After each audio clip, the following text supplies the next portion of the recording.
Olá, alunas e alunos, bem-vindos a mais uma aula de História. Eu sou a professora Isabelle e hoje nós vamos estudar um pouco sobre as diferentes formas de registro em diversos tempos, em diversos tempos históricos, de determinados períodos da história. Vamos lá? Vamos entender o que são fontes históricas. Fontes históricas são documentos ou vestígios materiais ou imateriais produzidos pelos seres humanos ao longo do tempo e indispensáveis para que o historiador consiga estudar o passado. São documentos produzidos pelos seres humanos ao longo do tempo, Esses documentos, eles fornecem informações relativas a um determinado período da história. A forma de se analisar essas fontes, ela se modificou ao longo do tempo, principalmente no começo do século XX, quando as fontes passaram a não se restringirem apenas ao documento oficial escrito. Então, hoje, os seus tipos são documentos textuais, vestígios arqueológicos, representações pictóricas e registros orais também. Mas, afinal de contas, o que são essas fontes históricas? As fontes históricas são a matéria-prima para o trabalho do historiador. Elas consistem em tudo aquilo que foi feito pelos seres humanos ao longo do tempo e seu acesso possibilita a compreensão sobre o passado. As marcas da história foram feitas por pessoas ilustres, que tiveram destaques no cenário nacional, mas também por indivíduos que viveram o cotidiano de forma anônima, mas registraram a sua presença em algum lugar ou em algum tempo.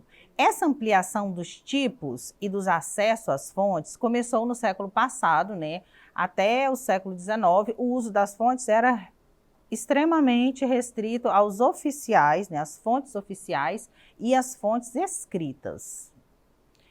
Durante muito tempo, o historiador interessado no estudo sobre o passado recorria aos museus nacionais, ele buscava documentos oficiais, produzidos pelos agentes do Estado ou grandes figuras heróicas para uma nação.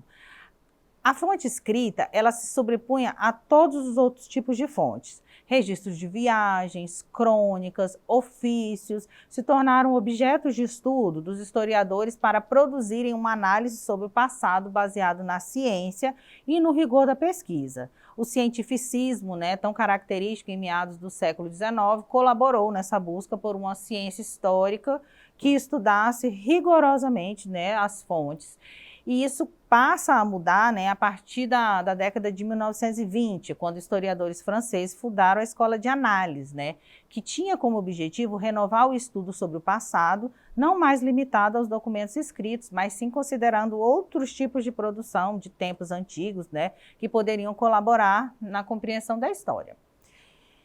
Então, quando a gente fala dessas fontes, quando a gente fala dessa mudança nesse paradigma do estudo das fontes históricas, a Escola de Análise, ela é um marco, E aí ela passa a considerar outros tipos de fonte, como fontes orais, relatos orais, pinturas, fotografias. E essa abordagem, ela tem um viés um pouco mais cultural, um pouco mais popular. Ela sai daquele senso comum, daquela rigorosa visão da história, aonde ela é apresentada simplesmente pela versão oficial e passa a apresentar outras dinâmicas, outras culturas, outras visões da história.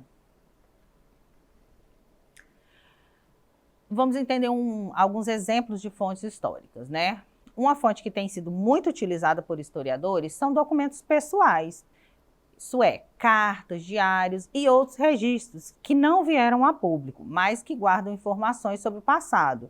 O diário escrito por Anne Frank, por exemplo, ele possibilitou conhecer experiências de uma menina judia que viveu escondida da perseguição nazista com sua família em um sobrado em Amsterdã, na Holanda. Então, é uma outra forma da gente perceber aí a Segunda Guerra Mundial, o aspecto que tem o nazismo, sobre a vida das pessoas. Durante a década de 1970, vários políticos brasileiros publicaram suas memórias ou autobiografias, para registrar suas visões sobre acontecimentos do passado. Além disso, os familiares desses políticos doaram seus acervos para arquivos e outras instituições, como o CPDOC, da Fundação Getúlio Vargas, que não apenas cuidaram da sua preservação, como também permitiram o acesso e a pesquisa, né, dessa base produzida. Esses acervos, eles são muito importantes para pesquisas de fontes históricas. Hoje em dia, a gente tem vários museus, né, vários acervos particulares e públicos que têm esses documentos digitalizados. Então, o grande público, né, os estudantes de história ou simplesmente as pessoas curiosas, né, de um determinado período, né, de um determinado acontecimento da história, podem ir lá e pesquisar esse tipo de fontes. Apesar de não serem escritas, né, com tanta frequência nos dias de hoje, as cartas nos ajudam a compreender o passado por meio do registro da intimidade, da troca de correspondência entre pessoas publicadas ou não. Nelas, o autor da carta reserva um tempo do seu dia, né, para escrever para outra pessoa e aguarda sua resposta. Essas cartas, elas revelam diálogos, né, contrariedades, alegrias de quem as escreve e pode ajudar na compreensão de um contexto individual ou mesmo coletivo de um determinado período, né, ou de um determinado acontecimento. A gente observa aí, né, alguns exemplos de fontes materiais. A gente tem registros, né, de épocas remotas, né. Na primeira imagem vocês podem observar aí uma machadinha, né, a gente tem aí o que seria assim a lâmina de uma foice, né, um machado, que são, né, registros materiais, né, são fontes mais pré-históricas. A gente tem aí também a cerâmica, que você pode perceber, né, que a cerâmica é entalhada, né, ela é desenhada em várias culturas, em diversas sociedades, ela retrata, né, o cotidiano, a cultura, a religiosidade de determinado povo. Outro exemplo, né, são os documentos históricos. A gente observa aí, ó, uma carta de Dom Pedro, né? A gente tem um manuscrito lá da Pérsia. E vocês observam que todos esses tipos, né, embora cada um tenha sua tipificação diferente, são todos fontes históricas. Agora vamos entender essa classificação de acordo com fontes voluntárias e involuntárias. Essas fontes históricas, elas podem ser divididas, né, em diferentes categorias. A fonte voluntária é aquela que foi produzida com a intenção deliberada de registrar algo para a posteridade, isso é, num determinado acontecimento histórico, num determinado período, como por exemplo lá o registro da Guerra do Peloponeso, né? Justamente ela foi escrita pensando na posteridade.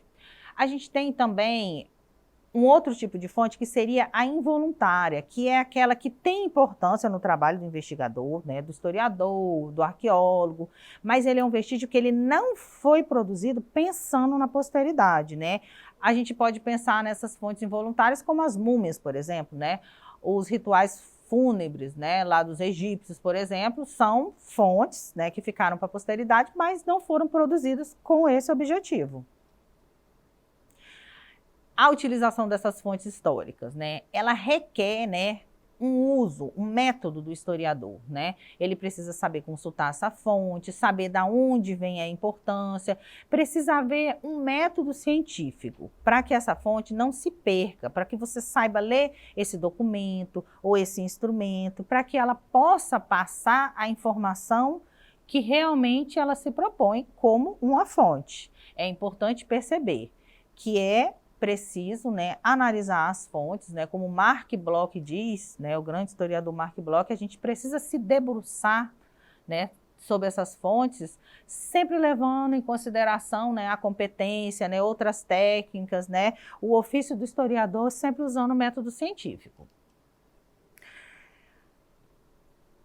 As fontes de pesquisa histórica no Brasil, né? A gente tem vários tipos, né? A gente tem documentos, né, encontrados em escavações arqueológicas, pedaços de cerâmicas indígenas e portuguesas, moedas antigas, relatos de desenhos feitos por estrangeiros, né, que visitavam o Brasil no período colonial, pinturas de paisagens e cenas cotidianas, né, registros oficiais da corte portuguesa, obras de literatura, só para citar alguns exemplos de fontes aqui produzidas no Brasil, ok?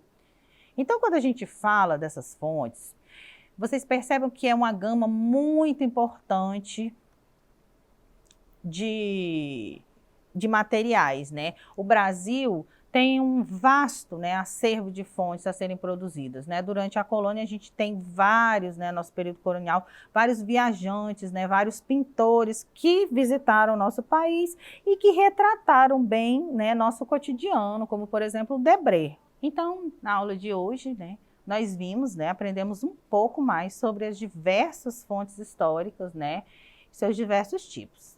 Vamos exercitar um pouco do que nós aprendemos na aula de hoje. Dentre as opções abaixo, qual delas apresenta apenas exemplos de fontes escritas? Letra A, diários, jornais e leis. Letra B, pinturas, utensílios domésticos e certidões de nascimento. Letra C, revistas, livros e vestimentas. Letra D, cartões postais, fósseis e lendas. Vamos lá, pensando um pouquinho.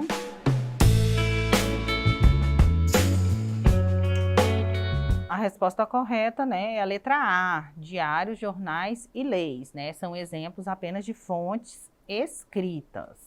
Vamos lá para mais uma pergunta. Utensílios, ferramentas, armas, roupas, máquinas e veículos fazem parte de fontes históricas de que tipos? Letra A, sonoras. Letra B, audiovisuais. Letra C, materiais. Ou letra D, relatos orais?